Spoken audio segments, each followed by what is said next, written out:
So many teams have had amazing free agencies. The Broncos and Dolphins get much better. The Chargers and Raiders become contenders. And we even look further down the teams that are bad, finally building a good offensive and defensive line and eventually looking to get their quarterback of the future later. But now we have the opposite side of things. We don't talk about the teams after the all-in method, after having immense talent, a ton of promise, multiple chances. We have teams like the Dallas Cowboys with almost nothing to show for it. And after some emotional and bad signings, bad drafting, and failing to address clear weaknesses on the coaching staff, the Dallas Cowboys have found themselves in a very bad spot, and they have lost most of their core players now. Their division is getting tougher and not easier, and they haven't signed a single player from another team as of March 26. And this video doesn't bring me joy. I know the Cowboys have the largest fan base in the entire NFL and probably the most hater. I'm a Lions fan, and unlike many others, I don't hate the Cowboys. I think the league is good when the Cowboys are good, and I wish them success.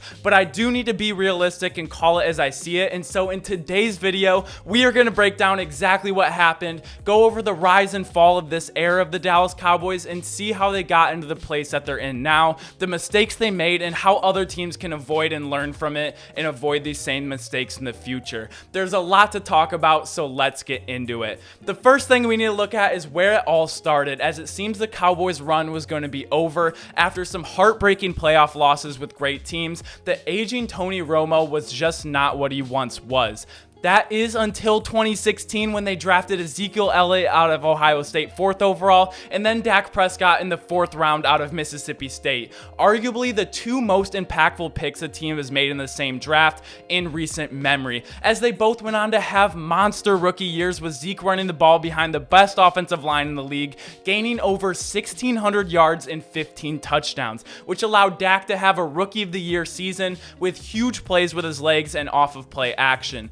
Life in Dallas was restored. After their 13-3 season, they found their winning recipe, but this would be the peak of their regular season success, as it started a steady decline, which included unfortunate events, injuries, some poor front office decisions, and some big hits and misses in the NFL draft. With all the excitement of this team, the new faces of the franchise coming off their stellar rookie years, it would be shadowed going into next year, as Ezekiel Elliott would be suspended the first 6 games to start the 2017 season, which was combined with some lingering injuries on the offensive line, and then a less than stellar receiving core, which had an aging Dez Bryant and Jason Witten paired with Cole Beasley. This showed some more of the limitations in Dak's game early on, as he was still a work in progress and wasn't the player he is today. The season was a disappointment, as they barely missed the playoffs after not being able to close out a win in Week 16 against Seattle. They also missed pretty bad in the first round of the draft before the 2017 season, as they badly needed another pass rusher on their team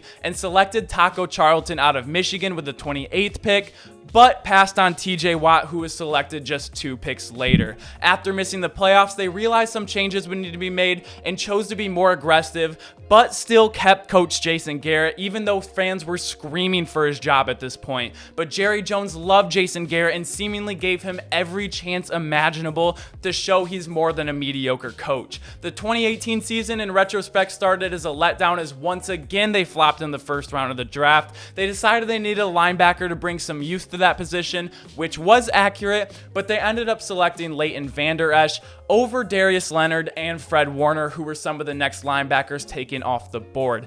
And they seemed to take a huge step back as they started this season 3-5 and were losing to teams that they were favored to win. But the first huge move that the Cowboys made was bringing in wide receiver Amari Cooper after their 8th game. This changed life for Dak and the Dallas Cowboys. Dak finally had that number 1 receiver, and he was really starting to come in his own as a quarterback, while Zeke was still tearing it up with over 1,400 yards on 4.7 yards a carry. They took their sorry 3-5 record and turned it into 10-6, as they won 7 of their last 8 games. The Cowboys seemed to be all the way back, even going on to win a playoff game against the Seahawks and almost making a conference championship, but lost to the Rams after an honorable late comeback attempt. But even after a disappointing end of the season, Cowboys Nation was pumped about their new acquisitions, seasons. They seemed to be able to beat any team at any time, so they were very optimistic for the future. But this was really start to the downfall. Drama all offseason as Dak and Zeke were both looking to get paid.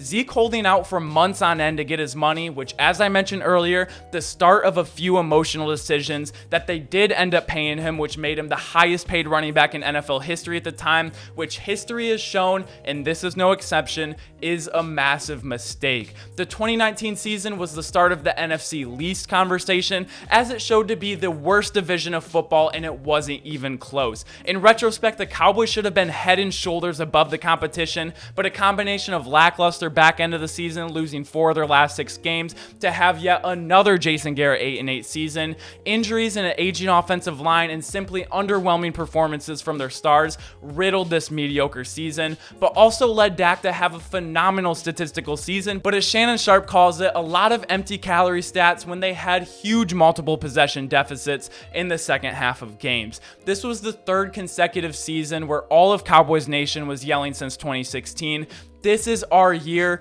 only for it inevitably not to be. Again, coming from a Lions fan who has never said this, I come from a place of love, Cowboys Nation. And the pressure finally boiled over as the Cowboys didn't re-sign Jason Garrett. It was time to get a real Super Bowl coach in there like Mike McCarthy. And it didn't always flop on their first round picks like it might seem. They got CeeDee Lamb in 2020 and Micah Parsons in 2021. 2 huge hits. But we're not going to spend too much time on the 2020 season because Dak got hurt early and there was almost no hope. But the thing to note was the horrific decline of their defensive play over the seasons, which was on a historically bad place. And this was concerning because this had nothing to do with their franchise quarterback.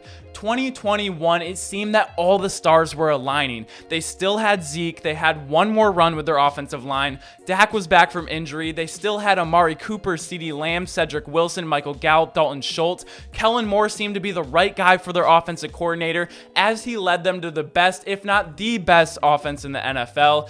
Dan Quinn came in and changed life to their defense and led them to be turnover machines, and they had Greg the Leg Zuerlein. Everything seemed perfect and everyone again screaming, "This is our year." But this time it didn't seem that far off base. But there was one problem that we all saw coming from a mile away. Similarly to Jason Garrett, Mike McCarthy had a near impossible time getting his team ready to start games. They often looked very flat on both sides of the ball and not ready to go. And there was more than one example of very concerning clock management issues, but who really cares? They would go out and win these games. So it got swept under the rug, but Mike McCarthy seemed to be the weak spot because if he's not the offensive coordinator or the defensive coordinator or the special teams coordinator, does that mean it is his job to get his team ready and prepared and deal with the clock management in football situations? Their only clear 2 weaknesses on a completely loaded, young but veteran-led roster ready to win now, and after an ultra-impressive 12-5 record, well, an almost storybook ending, they won the division, made the playoffs, only to come out flat, get into an early hole, and as they were mounting a comeback, their season ended on a head-scratching clock management decision as they helplessly watched the clock hit triple zeros. This 6-year stretch was filled with it all. A promising young start, injuries and underperforming at all the wrong times, huge acquisitions, and a mix of amazing and terrible draft picks. We finally got us here, and now we can put it all together.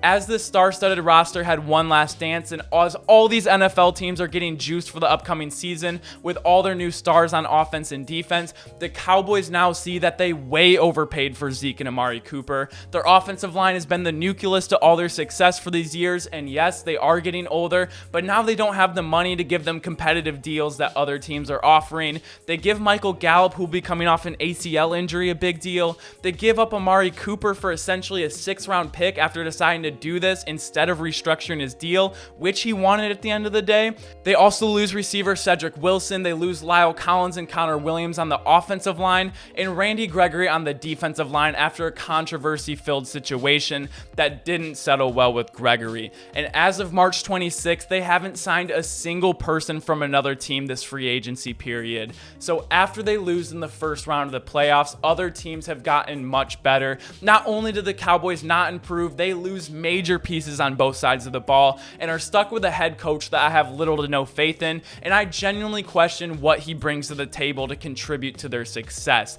And being the most profitable sports franchise in the world, they have a lowly 3 playoff wins since 1997 and little hopes on capitalizing on the 2022 seasons without a lot of things going in the other direction. They are in the NFC conference, which is a plus, but their division is getting harder, not easier. The Eagles, Giants, and Commanders are all being super aggressive and buyers, and they all have multiple very good draft picks coming up and looking to dethrone the Cowboys. And at this point, I don't know how much resistance they'll have at this point, as it is now anyone's game.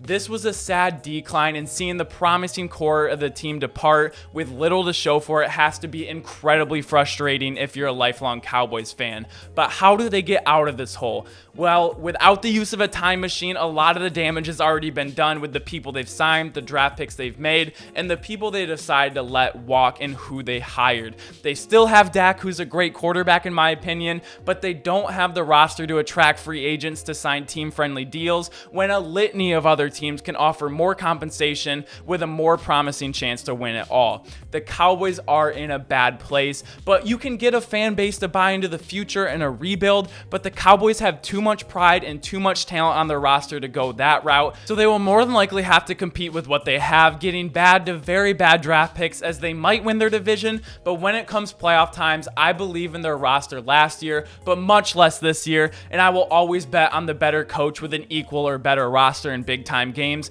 which the Cowboys will unlikely have. It's sad to see it all go down this way, but this was the full story of how we got to this point now and the rise and fall of the Dallas Cowboys. But now I want to open up to you guys. What did I miss? I'm sure there's a lot of things, as in a 6-year span, so much can go on, but I want to know what you guys think. Make sure to like this video if you like videos like these. Make sure to comment what you think about the Dallas Cowboys and what they can do to get out of the situation they're in, if anything at all, and make sure to subscribe if you enjoy daily sports content. I appreciate y'all so much. Thank you so much for checking out the channel, and as always, I will see you all tomorrow. Peace!